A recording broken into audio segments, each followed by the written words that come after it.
आज हम पढ़ेंगे क्लास 10वीं कक्षा 10वीं लेवल 2 एग्रीकल्चर NSQF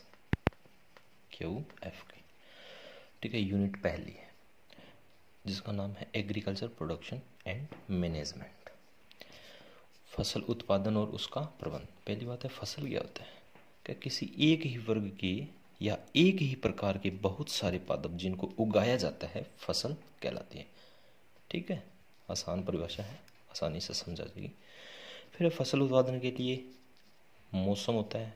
मौसम यहाँ पे 3 मौसम की बात की जाएगी, खरीफ मौसम, रबी मौसम और जायद मौसम। तो खरीफ मौसम तो गर्मी के टाइम में आता है, जो फसलें गर्मी में उगाई जाए, जैसे जून से सितंबर तक। जून में उगाई जाएगी और सितंबर में काट ली जाती है। फिर रबी की मौसम, रबी की फसलें वो अक्टूबर में उगाई जाती है, सितंबर के बाद अक्टूबर में उगाई जाती है और मार्च में इनकी कटाई हो जाती है। फिर आती है जायद मौसम की फसलें, जो जायद की होती है ये खरीफ और रबी के मध्य में उगाई जाती है, मार्च और जून के जो खाली समय होता है वहाँ पे। इसमें लगभग सब्जियों का उत्पादन किया जाता है।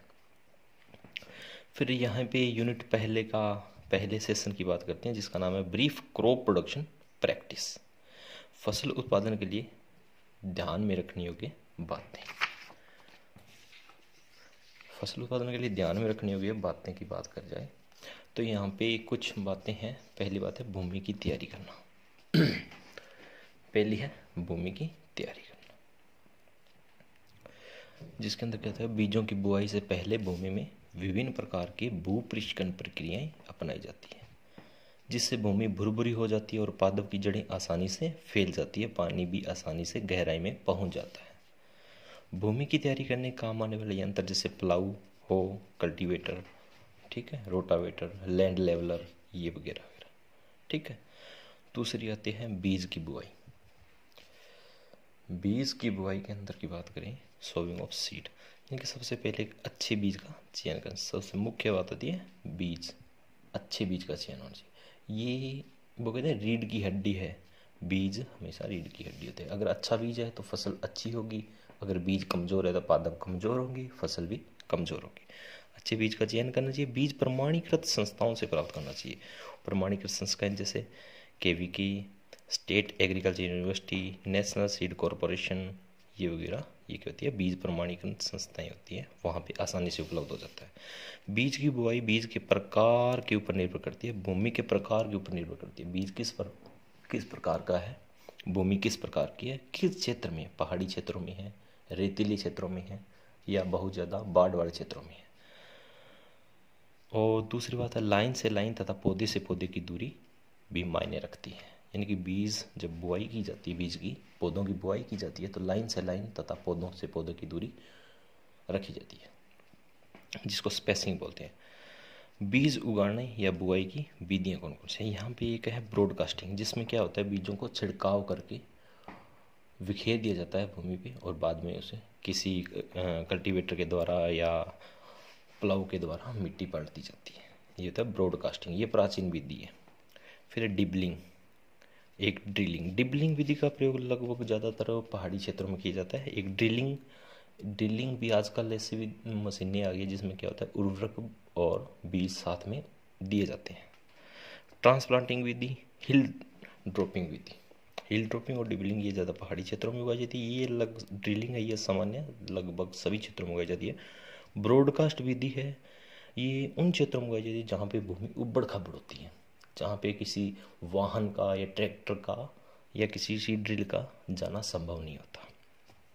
ट्रांसप्लांटिंग तो पता ही आपको, धान में उगाई जाती है ज़्यादातर, ठीक है, या धान की अगर यहाँ पे हॉर्टिकल्चर की बात हो रही है तो ट्रांसप्लांटिंग छोटे पौधे तैयार करके, जैसे मिर्च, टमाटर, बैंगन, इनकी पनीरियाँ तैयार करके बाद में दूसरी जगह ट्रांसप्लांट की जाती है। फिर आते हैं नंबर 3 पे। हमने 1 नंबर पे भूमि की तैयारी पढ़ लिया, 2 नंबर पे हमने बीज की बुआई पढ़ ली। नंबर 3 की बात आ रही है। नंबर 3 पे हमने क्या है, खाद और उर्वरक, मिनरल्स एंड फर्टिलाइजर। फसल उत्पादन में खाद और उर्वरक का विशेष महत्व होता है, क्योंकि ये वह पोषण प्रदान करते हैं जो पादप को प्रारंभिक वृद्धि के लिए आवश्यक है। अगर प्रारंभिक वृद्धि के समय पादप को पोषण ना मिले तो पादप कमजोर रहेगा, पादप कमजोर रहने पर क्या होगा, फसल उत्पादन भी बहुत कम होगा। खाद तथा उर्वरक मृदा जांच के बाद देना चाहिए और मृदा जांच फसल उगाने से पहले करवा लेनी चाहिए। ठीक है, ये सॉइल टेस्टिंग लेबोरेटरी में हो जाती है सिंपल, पिछली कक्षा में आपने पढ़ा होगा सिंपल लेना। उसी प्रकार खाद उर्वरक की आवश्यकता अलग अलग फसलों की अलग अलग होती है। जैसे लेग्यूम प्लांट होते हैं, उनको नाइट्रोजन वाली जो पोषक तत्व होते हैं उनकी कम आवश्यकता होती है, क्योंकि वो वायुमंडल से स्वतः ही नाइट्रोजन अवशोषण कर लेते हैं। कार्बनिक खादों की बात करें तो यहाँ पे FYM है, फार्म यार्ड मैन्योर्स, गोबर की खाद बोलते हैं जिसको, वर्मी कंपोस्ट होगा, केंचो खाद बोलते हैं, कंपोस्ट भी होता है। रासायनिक खादों की बात करें तो DAP, यूरिया और MOP, म्यूरेट ऑफ पोटास, इनका ज़्यादा उपयोग किया जाता है। नंबर 4 पे हम पढ़ रहे हैं सिंचाई, इरिगेशन।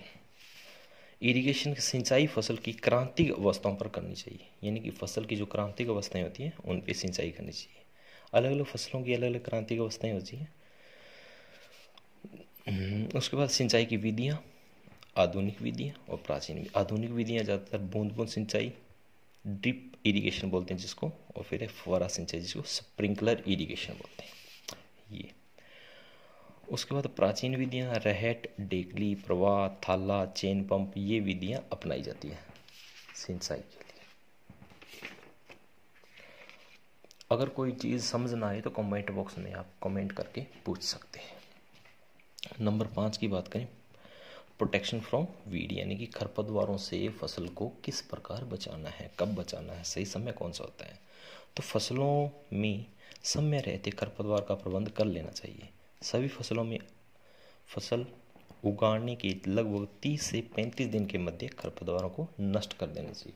अगर 30 से 35 दिन के ज़्यादा टाइम लग जाए, 30 से 35 दिन से ज़्यादा टाइम हो जाए तो खरपतवार अपनी वृद्धि कर लेते हैं और उनको नष्ट करना आसान नहीं होता बाद में। यह फसल की प्रतियोगिता करते हैं, अगर बाद में करेंगे तो क्या होता है, प्रतियोगिता करने लग जाते हैं। और वो प्रतियोगिता क्या है, वो पानी की प्रतियोगिता हो जाती है, स्थान की प्रतियोगिता हो जाएगी, पोषक तत्वों की प्रतियोगिता, वृद्धि की प्रतियोगिता आदि शामिल होती है। खरपतवार को नियंत्रण करने की विधियाँ कौन सी होती है, रासायनिक विधि जिसमें रसायनों का प्रयोग करके खरपतवारों को नष्ट किया जाता है, यांत्रिक विधि, कृषि विधि और जैविक विधि। फिर नंबर 6 पे है कटाई, हार्वेस्टिंग कहते हैं। फसल पकने के पश्चात पादपों को भूमि से अलग करना कटाई कहलाता है। ठीक है, ये रिपर के द्वारा, कंबाइन के द्वारा हाथों से किया जाता है। कंबाइन होती है वो काटने का काम भी करती है और थ्रेसिंग का काम भी करती है। और थ्रेसिंग क्या होता है, ये इसको बोलते हैं कटाई, हिंदी में थ्रेसिंग, यानी कि फसल के दानों या बीजों को फसल अवशेषों से अलग करना थ्रेसिंग कहलाता है। ठीक है, आज का टॉपिक था जो हमने पढ़ लिया, टॉपिक का नाम था एग्रीकल्चर प्रोडक्शन एंड मैनेजमेंट। यह यूनिट पहले का पहला सेशन है, पहला सेशन कंप्लीट हो गया। धन्यवाद।